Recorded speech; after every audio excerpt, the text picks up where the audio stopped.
प्रिय विद्यार्थियों, आज हम लोग कक्षा 11वीं गणित के लिए अध्ययन करेंगे समुच्चय और समुच्चय पर होने वाली संक्रियाओं की। प्रिय विद्यार्थियों, आज हम पढ़ेंगे समुच्चय। समुच्चय की अवधारणा से आप सभी लोग परिचित हैं। किसी भी ऑब्जेक्ट्स का जो संग्रह होता है, जो सुपरिभाषित हो, उसको हम समुच्चय कहते हैं।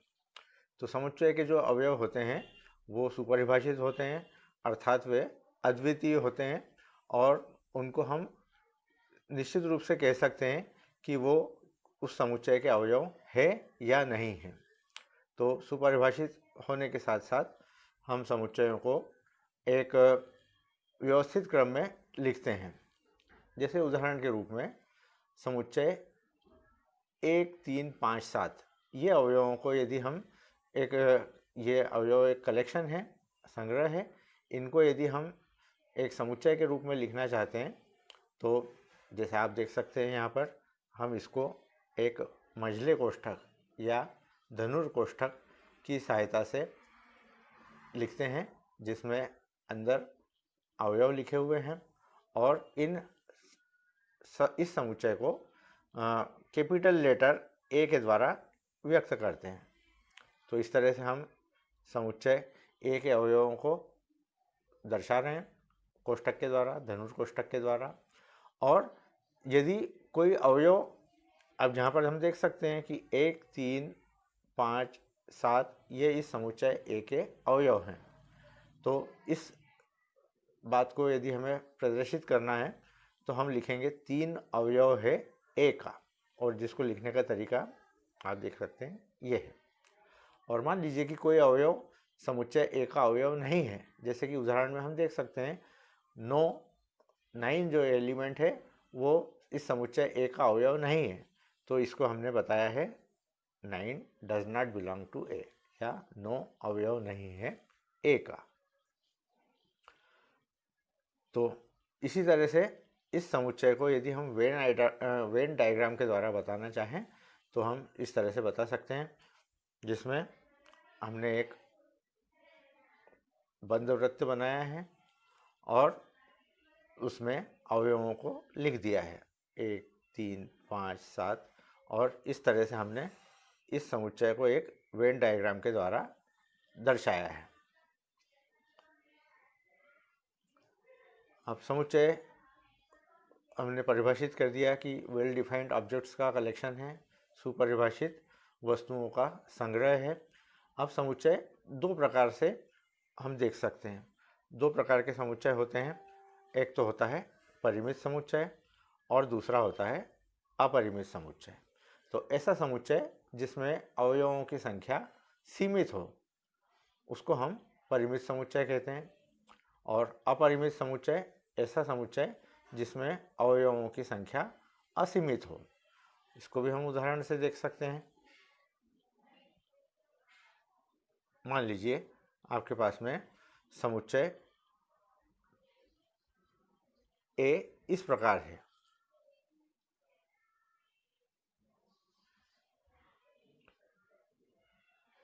AEIOU। तो हम देख सकते हैं ये अंग्रेजी वर्णमाला के स्वरों को प्रदर्शित करते हैं, AEIOU। और अंग्रेजी वर्णमाला का भी सीमित है, जिसके अक्षर 26 हैं, और उन 26 अक्षरों में से हमने इन 5 अक्षरों को लिया है जो अंग्रेजी वर्णमाला के स्वर हैं। और हम देख सकते हैं ये संख्या सीमित है, इसलिए ये परिमित समुच्चय का उदाहरण हुआ। इसी तरह से यदि हम प्राकृत संख्याओं का समुच्चय लें, जिसको कि हम n से व्यक्त करते हैं, तो हम देख सकते हैं प्राकृत संख्याओं का समुच्चय 1, 2, 3, 4 बढ़ते ही जा रहा है ये। और इस तरह के समुच्चय में अवयवों की संख्या असीमित है, इसलिए इस समुच्चय को हम अपरिमित समुच्चय कहते हैं। और भी उदाहरण हो सकते हैं, सेट ऑफ इंटीजर हो सकता है, पूर्णांक संख्याओं का समुच्चय जिसमें 0, +-1, +-2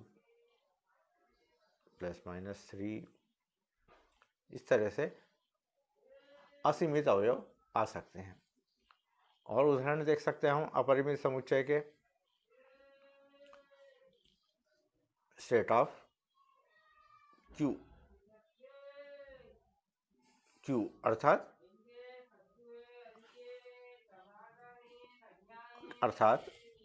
बटे वाली संख्याएं, अर्थात x जो कि a/b के रूप में है, और a और b इंटीजर्स हैं जो अभी हमने बात की, और b नॉट इक्वल टू 0।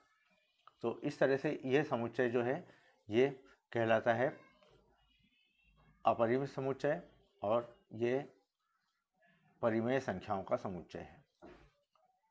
तो हम देख सकते हैं परिमेय संख्याएं इसको अपरिमित रूप में होती हैं। इसी प्रकार से ऐसी संख्याएं जिनको हम a/b के रूप में नहीं लिख सकते, उन संख्याओं को हम अपरिमेय संख्याओं का समुच्चय कहते हैं। तो हम देख रहे हैं कि दो तरह की संख्याएं हो रही, एक तो परिमेय संख्याएं जिनको a/b के रूप में लिखा जा सकता है, ये भी अपरिमित हैं, और ऐसी संख्याएं जिनको a/b के रूप में नहीं लिखा जा सकता, जैसे √2, √3, अनेक ऐसे उदाहरण हो सकते हैं। तो ये संख्या अपरिमेय संख्या का उदाहरण है। और ऐसी संख्या जो परिमेय और अपरिमेय दोनों हैं, उन संख्याओं को हम कहते हैं वास्तविक संख्या, वास्तविक संख्याओं का समुच्चय।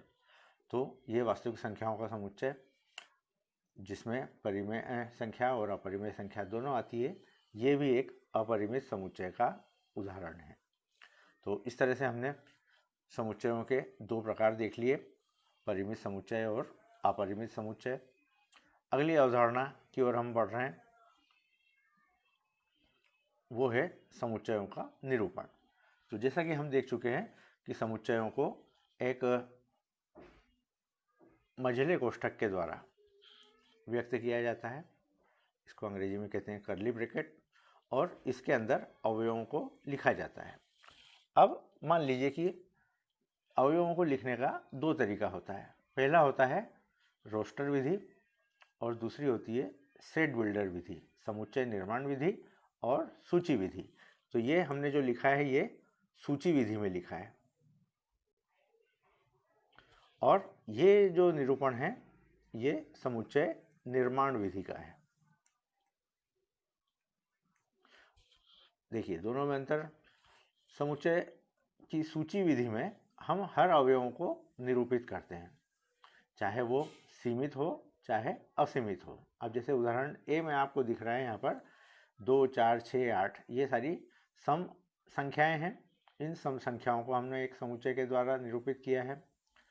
दूसरा, इसी समुच्चय को यदि हम एक नियम के द्वारा व्यक्त करें, नियम किस तरह का है कि ये समुच्चय ए x से मिलकर के बना है, और x 2n के रूप में है, और 2n में n जो है ये प्राकृत संख्याओं का समुच्चय है। अब यदि हम n के मान रखते जाएं 1, 2, 3, 4, तो हमें प्राप्त होगा x बराबर 2 × 1 अर्थात 2, 2 × 2 = 4 अर्थात ये एलिमेंट प्राप्त हो रहा है। n का मान 3 रखें तो 2 × 3 अर्थात 6, n का मान 4 रखें तो 8। इस तरह से हम सारे अवयवों को प्राप्त कर सकते हैं।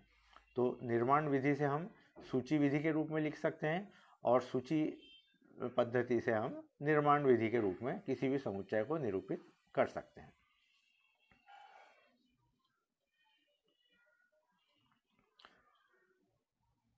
इसी प्रकार से हम देख सकते हैं, इस उदाहरण में हमने अंग्रेजी वर्णमाला के स्वरों को लिया है और ये सूची पद्धति में लिखा है, और यदि इसी को हमें समुच्चय निर्माण विधि में लिखना हो तो हम इस ढंग से लिख सकते हैं कि ये समुच्चय x से मिलकर के बना है, और अब आगे x के बारे में बताया गया है कि x अंग्रेजी वर्णमाला का स्वर है।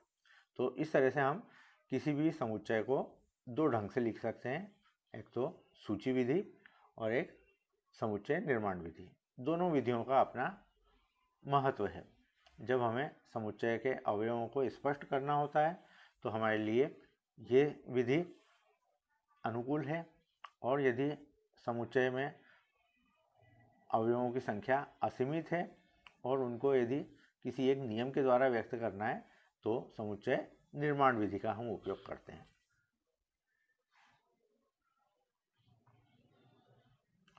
अगली अवधारणा है उपसमुच्चय की। अब हम समुच्चय को निरूपित करना सीख चुके हैं। मान लीजिए कि हमारे पास में दो समुच्चय हैं।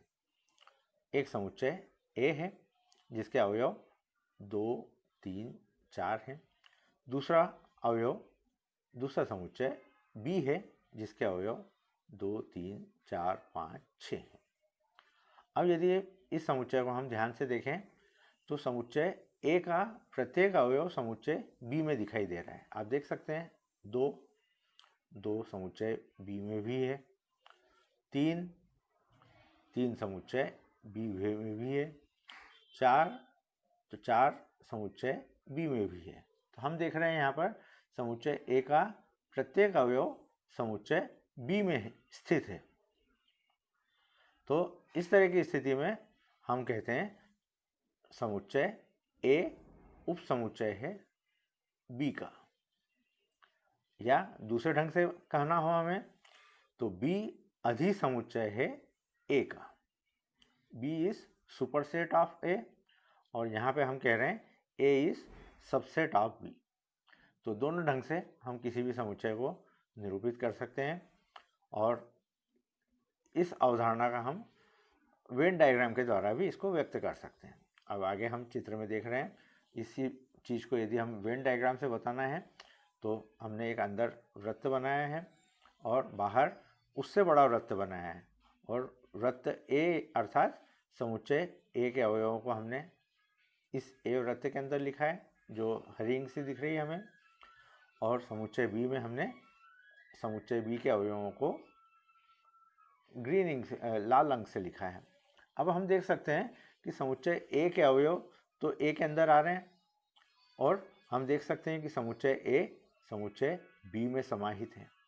तो इसके हम अनेक उदाहरण देख सकते हैं उपसमुच्चय वाली स्थिति के, जैसे कि धार मध्य प्रदेश का उपसमुच्चय है, मध्य प्रदेश भारत का उपसमुच्चय है, भारत एशिया का उपसमुच्चय है, एशिया विश्व का उपसमुच्चय है।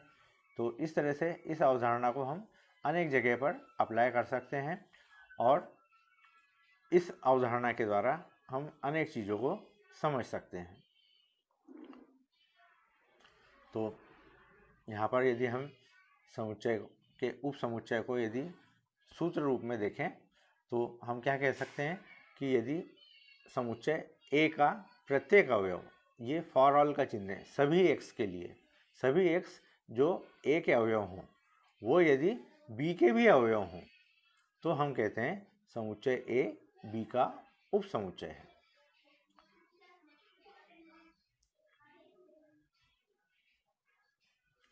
अब यदि A समुच्चय है तो इसके दो उपसमुच्चय तो हमेशा होते ही हैं।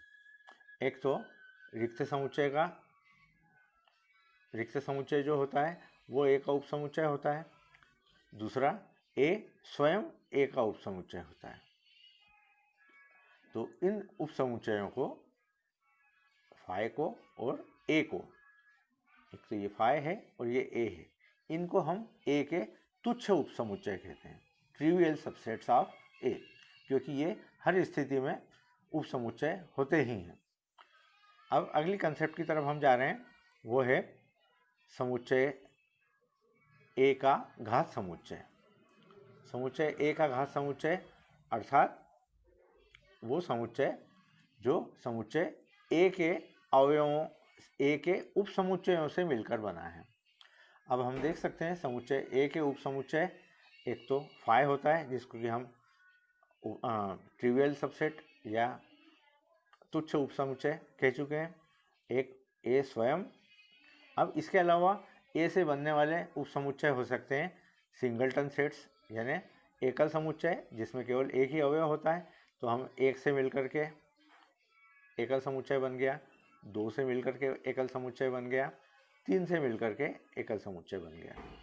इसी तरह से यदि हम दो दो के समुच्चय लें, एक बार हमने 1 और 2 लिया, एक बार 2 और 3 लिया, एक बार 3 और 1 लिया, तो ऐसी स्थिति में ये जो PA दिख रहा है हमें, वो समुच्चय A के सभी उप समुच्चयों का समुच्चय है। और हम इसमें अवयवों की संख्या देख सकते हैं कि A में अवयवों की संख्या 3 थी। A समुच्चय था हमारा 1 2 3 और इसमें 3 अवयव हैं। लेकिन यहाँ पर यदि हम गिने अवयव तो 1 2 3 4 5 6 7 और 8, तो हम देख रहे हैं कि अवयवों की संख्या हमें 8 मिल रही है। अब इसमें एक नियम बन रहा है कि यदि A में अवयवों की संख्या 3 है तो पावर सेट अर्थात घात समुच्चय में अवयवों की संख्या 2 की घात 3 हो जाएगी। अगर यहाँ पर हम केवल 2 एलिमेंट लेते, A में 2 अवयव होते, तो हमें घात समुच्चय में 2 की घात 2 मिलते। तो इस तरह से हमने एक व्यापकीकरण किया, एक जनरलाइजेशन किया और हमने एक सूत्र प्राप्त कर लिया कि यदि A में n अवयव हों तो पावर सेट में 2 की घात n अवयव होते हैं। इसको आप अन्य उदाहरण लेकर के भी देख सकते हैं। आप A में 2 अवयव लेकर के उसके उप समुच्चयों का समुच्चय बनाएं, एक बार n में 4 अवयव लेकर के उसके उप समुच्चयों का समुच्चय बनाएं और आप देखेंगे कि ये जो नियम है इसका पालन हो रहा है। अब इसी को यदि हम वेन डायग्राम के द्वारा व्यक्त करना चाहें तो हम इसको इस ढंग से बता सकते हैं। ये समुच्चय 1 2 3 4 है और दूसरा समुच्चय 3 4 5 6 है, तो इसको हमने वेन डायग्राम के द्वारा व्यक्त किया है। अब इसमें आप देख सकते हैं कि ये समुच्चय A में 1 2 3 4 आ रहे हैं, आप देख सकते हैं ये, और समुच्चय B के अवयव 3 4 5 6 हैं, वो हमने यहाँ बताया। और ये हिस्सा जो देख रहे हैं आप, जिसमें जो A में भी है और B में भी है, ये वाला हिस्सा जो है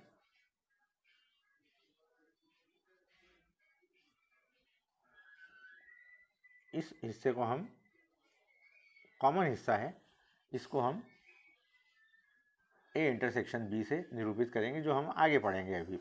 तो इस तरह से इस हिस्से में हमको वो एलिमेंट्स लिखना है जो A में भी स्थित हैं और B में भी स्थित हैं। तो इस तरह से हमने किसी भी समुच्चय का निरूपण कर लिया। आगे देखते हैं। अब समुच्चयों पर संक्रियाएं। जिस तरह से हम संख्याओं में संक्रियाएं करते हैं, जोड़ने, घटाने, गुणा, भाग, उसी तरह से समुच्चयों में भी संक्रियाएं होती है। तो ये समुच्चयों में जो संक्रियाएं होती है, सबसे पहली जो संक्रिया है वो है समुच्चयों का सम्मिलन या यूनियन ऑफ सेट्स। अब इसको समझने की कोशिश करते हैं हम। मान लीजिए कि आपके पास में 2 समुच्चय हैं, A और B। समुच्चय A के अवयव 1 2 3 4 हैं और समुच्चय B के अवयव 3 4 5 6 हैं। तो A यूनियन B इस तरह का समुच्चय बनेगा जो समुच्चय A और B दोनों से मिलकर बना है। अर्थात यदि हम बात करें A यूनियन B की, तो A यूनियन B में जो अवयव होंगे वो इस तरह के होंगे कि या तो वो A से हैं या B से हैं। तो हम देख सकते हैं कि हम A यूनियन B के अवयवों की यदि बात करते हैं तो समुच्चय एक वो A का अवयव ले लिया हमने, 2 वो भी A का अवयव ले लिया, 3 वो भी A का अवयव ले लिया, 4 वो भी A का अवयव ले लिया। इसी तरह से B के अवयव देखें तो हम चूंकि 3 और 4 को तो लिख ही चुके हैं। एक समुच्चय में किसी भी अवयव को 2 बार नहीं लिखा जाता क्योंकि समुच्चय के अवयव अद्वितीय होते हैं। तो 3 और 4 को तो हम लिख ही चुके हैं। अब 5 को हमने लिख दिया यहाँ पर, 6 को लिख दिया यहाँ पर। तो इस तरह से जो हम ए यूनियन बी देख रहे हैं वो समुच्चय ए और बी के दोनों समुच्चयों के अवयवों को मिलाने से मिलकर के बन रहा है।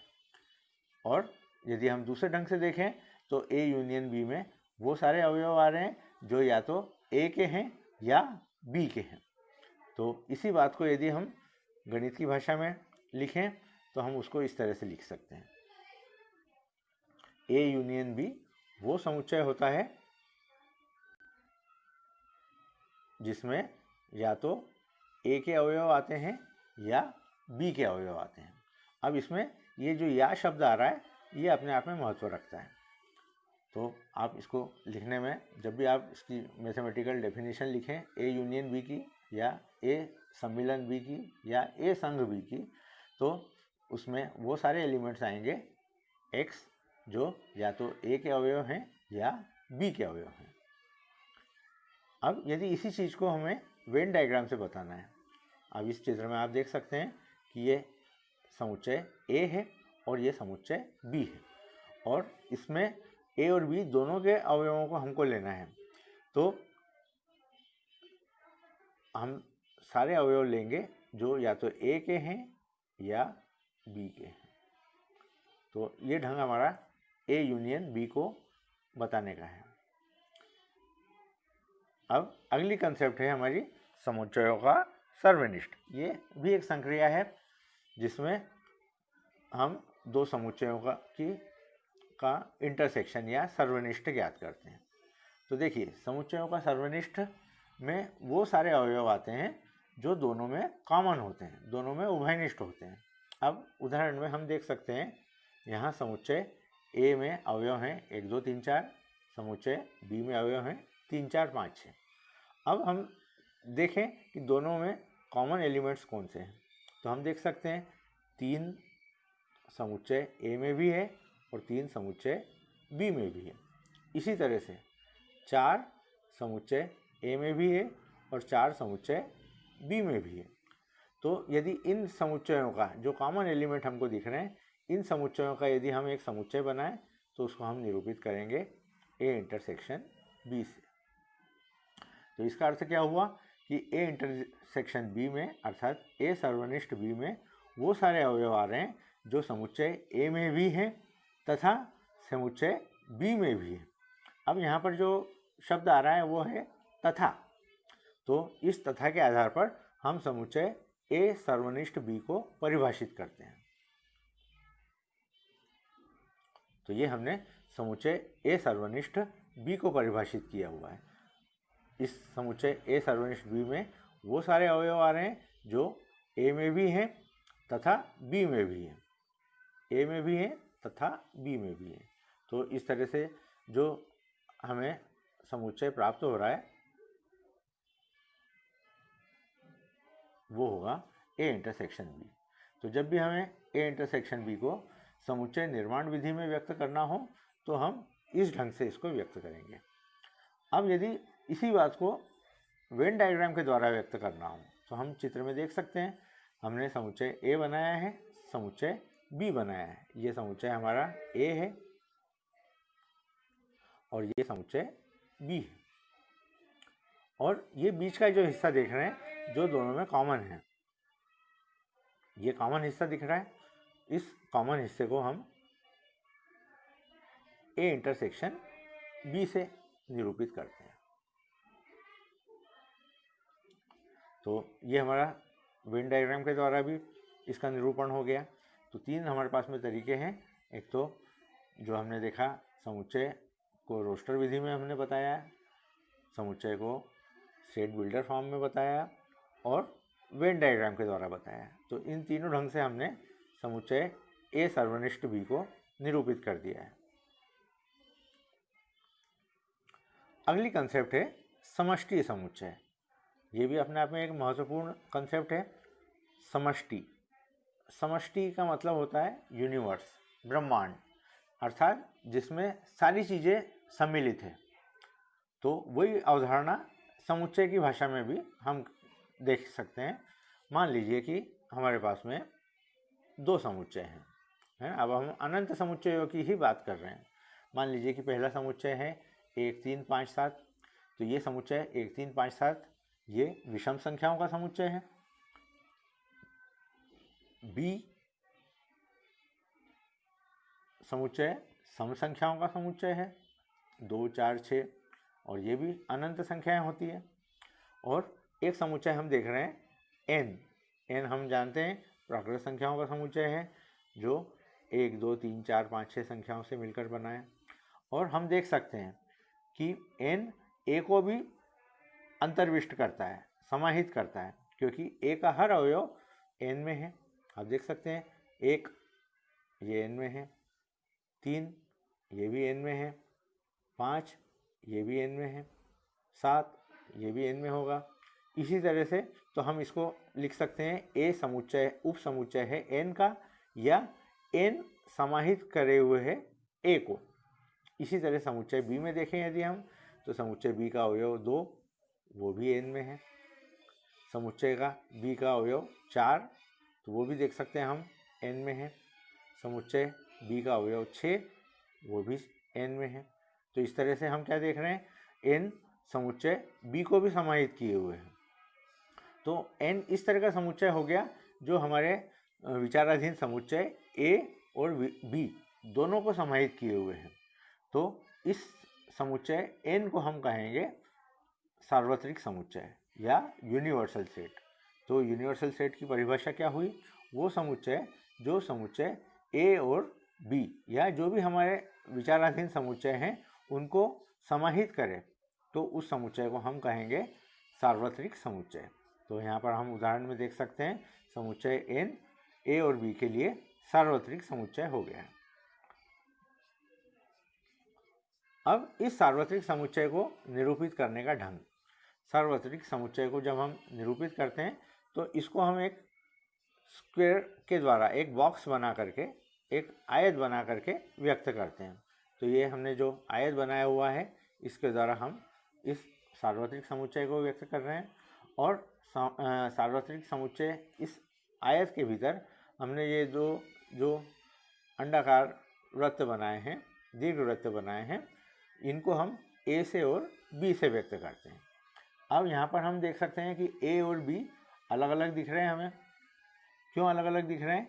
क्योंकि ए और बी में कोई भी एलिमेंट कॉमन नहीं है। ए के अवयव हैं 1 3 5, ये सारी विषम संख्याएं, और बी के अवयव 2 4 6, इस तरह के सारी सम संख्याएं। और इन सम संख्याओं और विषम संख्याओं में कोई भी संख्या कॉमन नहीं है, इसलिए हमने इनको अलग अलग बताया है। अगर एक साथ बताते, अगर कोई चीज़ कॉमन होती तो हम इस तरह से बताते, लेकिन यहाँ पर दोनों अलग अलग हैं, इसलिए हमने इनको इस तरह से अलग अलग बताया है। तो ये हमारी कंसेप्ट हो गई। अब दो समुच्चयों का अंतर। अगली जो महत्वपूर्ण कंसेप्ट है वो दो समुच्चयों का डिफरेंस। देखिए, जैसे कि हम 5 और 2 का डिफरेंस लेते थे तो वो 3 आता था। ये हमने संख्याओं के लिए देखा था कि हमने संख्याओं के लिए अंतर इस तरह से परिभाषित किया है कि मान लीजिए कि 5 गेंदें रखी हुई है, उसमें से 2 गेंदें निकाल ली, हमने हटा ली, तो 3 गेंदें ही बच रही है। ठीक इसी तरह से यदि हम समुच्चयों में अंतर को देखें तो समुच्चय ए के अवयवों में से यदि समुच्चय बी के अवयवों को हटा लिया जाए तो जो शेष अवयव समुच्चय मिल रहा है उसे हम कहेंगे समुच्चय ए डिफरेंस बी। ए डिफरेंस बी का अर्थ क्या हुआ कि यदि समुच्चय में से हमने समुच्चय बी के अवयवों को हटा लिया तो उस स्थिति में जो समुच्चय प्राप्त हो रहा है वो हमारा समुच्चय ए डिफरेंस बी है।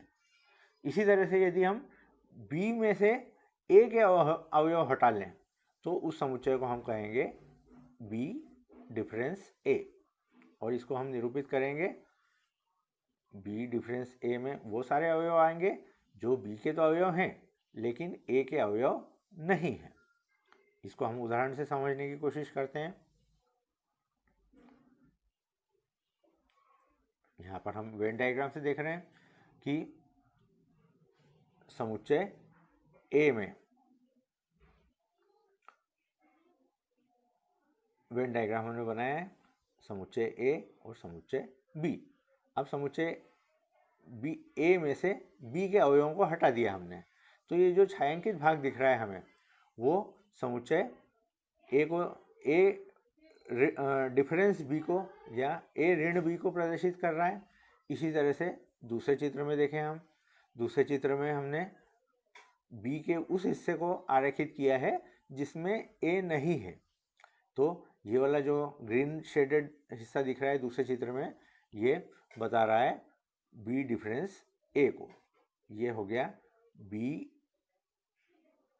माइनस ए, और यहाँ पर हम देख रहे हैं ए माइनस बी।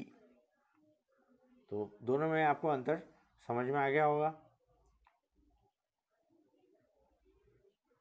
तो अगर इस पूरी चीज़ को इस वेन डायग्राम के द्वारा देखें तो हम देख सकते हैं ए माइनस बी वाला हिस्सा आप देख सकते हैं। ये वाला हिस्सा जो है ये ए माइनस बी वाला हिस्सा है, ये वाला हिस्सा बी माइनस ए वाला हिस्सा है, और ये बीच का जो हिस्सा दिख रहा है हमें ये ए इंटरसेक्शन बी है।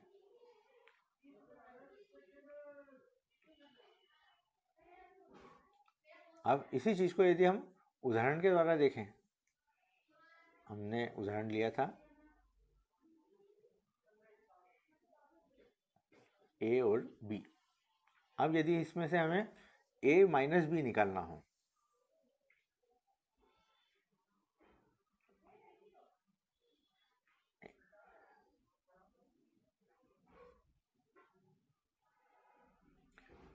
इस उदाहरण में यदि हमें ए डिफरेंस बी निकालना हो तो हमें क्या करना पड़ेगा, ए में से वो अवयव हटाना पड़ेंगे जो बी में हैं। तो ए में से कौन से अवयव हटाना पड़ेंगे जो बी में हैं, हम देख सकते हैं 3 और 4 को हटाना पड़ेंगे। तो जो समुच्चय बना वो हुआ ए डिफरेंस बी। इसी तरह से यदि बी डिफरेंस ए निकालना हो तो बी डिफरेंस ए के लिए हमें बी अवयव में से उन अवयवों को हटाना होंगे जो ए में हैं। तो आप देख सकते हैं बी के वो अवयव जो ए में हैं वो हैं 3, 4। तो इन 3, 4 को हमने हटा दिया। तो ऐसी स्थिति में बी के जो अवयव दिख रहे हैं वो दिख रहे हैं 5, 6। तो इस तरह से कई अनेक उदाहरण लेकर के आप देख सकते हैं कि हम किस प्रकार से ए माइनस बी ज्ञात कर सकते हैं और किस तरह से बी माइनस ए या बी डिफरेंस ए सेट ज्ञात कर सकते हैं। अगली हमारी अवधारणा है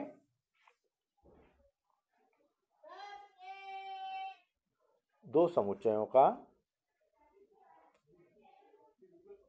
ये हमने दो समुच्चयों का अंतर निकाल लिया है। अब अगली अवधारणा है समुच्चय का पूरक।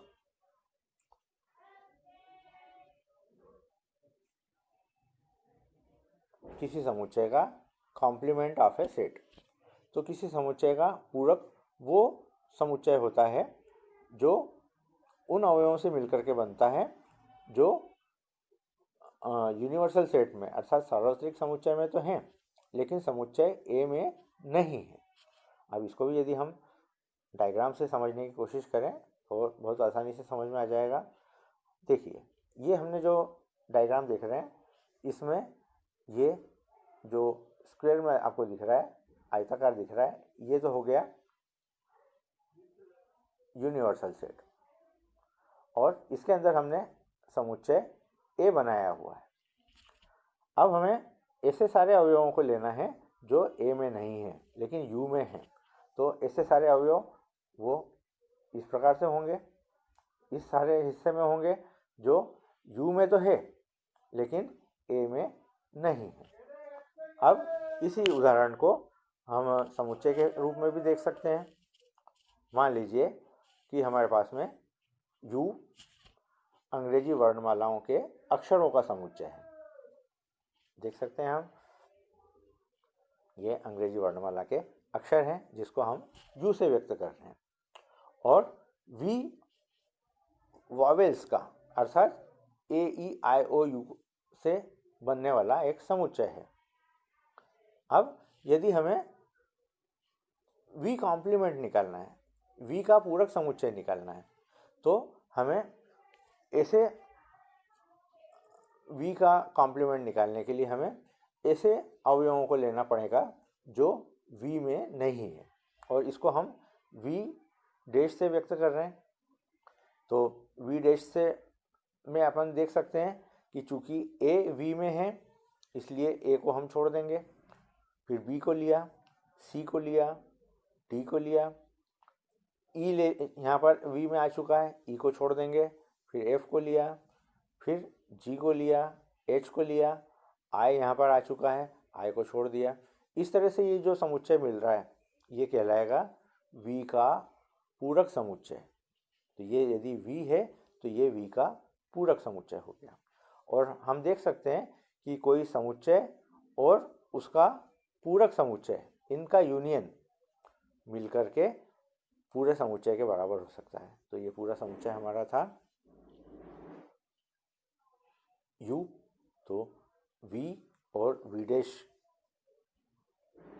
V यूनियन V डैश, ये इस U के बराबर है। U यहाँ पर हमारा समुच्चय था A से लेकर के Z तक के अक्षर। तो हम देख सकते हैं कि कोई समुच्चय और उसका पूरक समुच्चय, उनका सम्मिलन मिलकर के वापिस यूनिवर्सल सेट या सार्वत्रिक समुच्चय बन जाता है। अगला उदाहरण देख सकते हैं हम। यहाँ हमारा सार्वत्रिक समुच्चय n है, अर्थात प्राकृत संख्याओं का समुच्चय, और इसके अवयव 1 2 3 4 इत्यादि हैं। समुच्चय ई है 2 4 6। अब समुच्चय ई डैश अर्थात समुच्चय ई का पूरक समुच्चय वो समुच्चय होगा जो जिसमें ई के अवयव नहीं हैं। तो यदि हम समुच्चय यू में ई के अवयवों को छोड़ दें, अर्थात 2 को छोड़ दें, 4 को छोड़ दें, 6 को छोड़ दें, तो जो बचे हुए अवयव दिख रहे हैं हमें 1 3 5, इन समुच्चयों से जो अवयव मिलकर के समुच्चय बन रहा है वो समुच्चय ई का पूरक समुच्चय होगा। तो इस तरह से हमने सूची विधि में या रोस्टर फॉर्म में देख लिया कि हम पूरक समुच्चय किसको कहेंगे। वो समुच्चय जो जिसमें अवयव यूनिवर्सल सेट के तो आ रहे हैं, लेकिन किनको छोड़ना है, समुच्चय ई के अवयवों को छोड़ करके।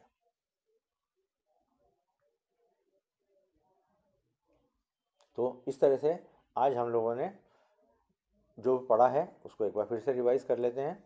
आज हम लोगों ने समुच्चय की अवधारणा देखी, समुच्चय का निरूपण देखा, समुच्चय का कोई अवयव को किस प्रकार से लिखा जाता है वो देखा, समुच्चय के प्रकार देखे, परिमित अपरिमित, फिर समुच्चयों का निरूपण देखा, निरूपण के 2 ढंग देखे, सूची विधि और सेट बिल्डर फॉर्म। फिर समुच्चय का तीसरा रूप भी होता है, तीसरा ढंग भी होता है व्यक्त करने का, जो हम वेन डायग्राम के द्वारा बताते हैं। फिर समुच्चय की उप समुच्चय की अवधारणा देखी हमने, उप समुच्चय को निरूपित करने का तरीका देखा, समुच्चय का घात समुच्चय हमने देखा, घात समुच्चय किस प्रकार बनाया जाता है वो देखा हमने। फिर वेन डायग्राम के द्वारा समुच्चय ए और बी का निरूपण देखा, समुच्चय पर संक्रियाएं हमने देखी। तो समुच्चयों पर जो संक्रियाएं होती है वो यूनियन की होती है, अर्थात सम्मिलन की होती है, जिसको हमने ए यूनियन बी से देखा, इसको भी हमने डायग्राम के द्वारा देखा और सेट बिल्डर फॉर्म में देखा। अगली संक्रिया समुच्चय का सर्वनिष्ठ हमने देखा, और सर्वनिष्ठ पर होने वाली किस प्रकार से हम ज्ञात करते हैं वो देखा। समष्टि समुच्चय की अवधारणा हमने देखी, और समष्टि समुच्चय के आधार पर 2 समुच्चय का हमने अंतर निकालने की कोशिश की।